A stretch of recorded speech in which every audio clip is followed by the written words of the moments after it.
नासरीन ठारूशा भरसा मुबैना तौर फुर दौरान मुज़ाहिमत ते गोलियूं हणी नौजवान खे क़त्ल कयो वियो आहे। उन हवाले सां तफ़सील ॿुधाइण लाइ असां टेलीफोन लाइन ते मौजूद आहे SS न्यूज़ जो रिपोर्टर अलहारिनो सोलंगी। जी अलहारिनो, छा तफ़सील आहिनि?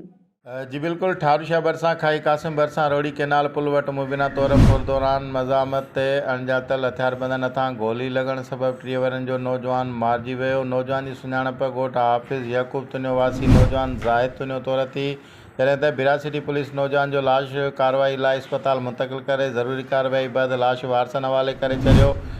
जॾहिं त उन सिलसिले में नौजवान जे चाचे दाइम अली तुनियो ॿुधायो त असांजे कंहिं सां बि का दुश्मनी न आहे। भाइटियो ताज पेट्रोल पंप ते हेल्पर जी ड्यूटी कंदो हुयो, जेको सुबुह खां पघार खणण लाइ पंप ते वियल हो ऐं शाम जो पघार खणी वापसि ॻोठ अची रहियो हो त अणॼातल हथियारबंदनि हथां मारिजी वियो आहे।